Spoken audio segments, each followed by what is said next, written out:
오늘 저는 부망생에 대해 얘기하려고 해요. 부망생이란 말을 처음 듣는 친구들도 있을 거예요. 저도 처음엔 잘 몰랐는데 우리나라의 민주주의 역사에 정말 중요한 사건이었어요. 그럼 지금부터 하나씩 이야기해 볼게요. 그리고 마지막에 관련 퀴즈를 낼 거니까 집중해서 들어주세요.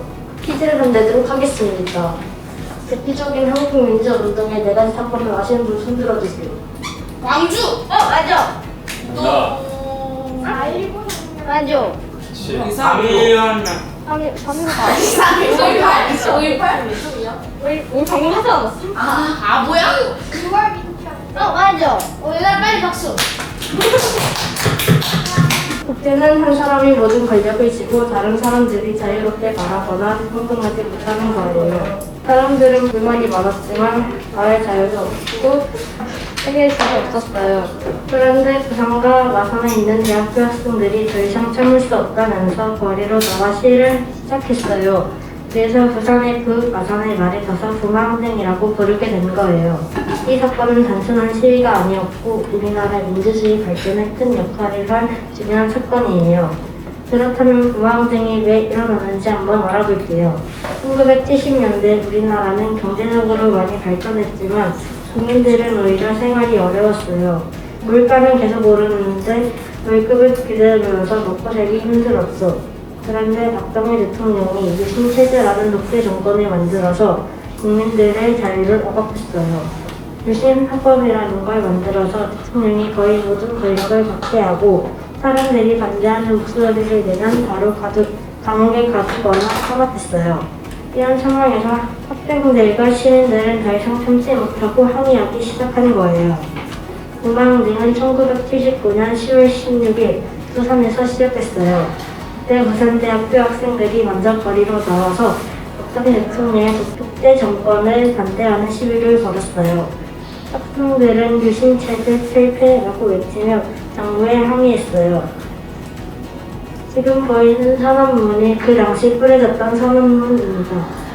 이 시위는 빠르게 퍼져나갔고 이튿날 마산에서도 큰 시위가 벌어졌어요. 10월 18일 경남대학교 학생 1000여 명이 이동경찰 300여 명과 대치하다 3.15 일거탑에서 시민 1000여 명과 유신철폐와 독재 타도 및 언론 자유를 요구하는 시위를 경계하는 등 시내 곳곳에서 대규모 시위가 전개됐어요. 시위는 점점 커졌고 정부는 이를 진압하기 위해 경찰과 군대를 동원했어요. 많은 사람들이 체포되고 다쳤지만 시위는 쉽게 끝나지 않았어요. 대통령은 이 사건으로 인해 큰 충격을 받았고 부망증이 도망이 되어 다음 해인 1980년 5월 18일 광주민주운동이 일어났어요. 거기서도 많은 학생들과 시민들이 체포되거나 희생당했어요. 하지만 얼마 지나지 않아 1980년 10월 26일 박정희 대통령이 암살되며 그의 독재 정권은 끝나게 되었습니다. 부망증이 중요한 이유는 무엇일까요? 이 사건은 우리나라가 독재에서 벗어나 민주주의로 나아가는 중요한 출발점이었어요. 당시 많은 사람들이 목숨을 걸고 거리로 나와 우리는 자유를 원한다 외쳤어요. 그 결과 박정희 대통령의 유신체제가 무너지고 우리나라가 더 자유롭고 공정한 나라로 가는 길이 열리게 되었어요. 사실 부망증은 단순히 부산과 마산에서 일어난 사건이 아니에요. 전국적으로도 많은 사람들이 부망증을 지켜보면서 마음속으로 큰 변화를 느꼈을 거예요. 이제는 우리가 목소리를 낼 때가 되었다고 생각한 거죠. 그래서 이 사건은 우리나라 민주주의 역사에서 정말 중요한 의미를 가지고 있어요. 하지만 많은 사람들이 부망증에 대해서 잘 모르고 잊혀져 가고 있는 게 사실이에요.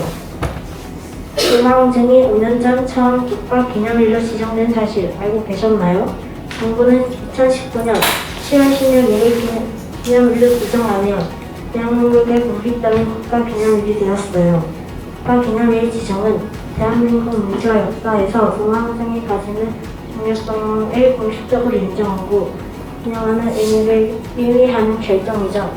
문화의 역사적 가치를 재확인하는 중요한 의미를 담고 있어요. 이때 부망증에서 그와 마의 뜻은 부산 마산. 부망증은 언제 일어났나요? 1970. 그치. 10월 16일. 오, 박수.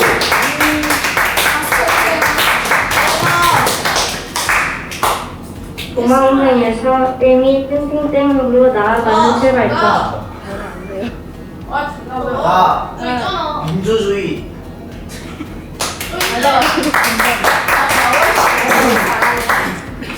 공항항쟁 당시 시민들이 외친 문장은 좀 어려운데. 초성 힌트 주세요. 이응, 시읒, 치읒, 피읒, 디귿, 지긋, 티귿, 디귿. 한국어를 못해, 미안하다. 뭐라고? 8글자고 앞에 4글자, 뒤에 4글자. 첫 글자는 이응, 그 다음에 시읒, 치읒, 피읒.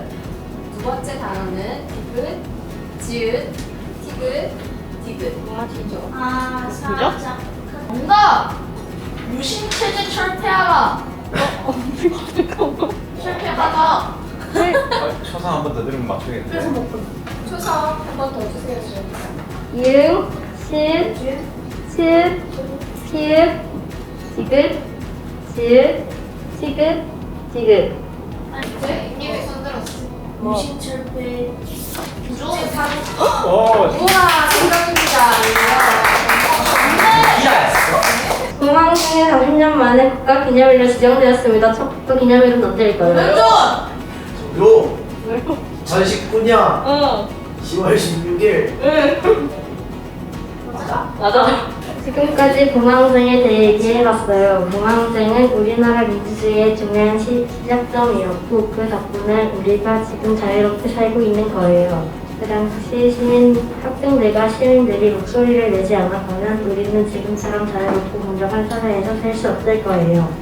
오늘 제가 한 이야기를 통해 여러분도 공항쟁의 중요성과 민주주의의 소중함을 다시 한번 생각했으면 좋겠어요. 잘 들어줘서 감사합니다.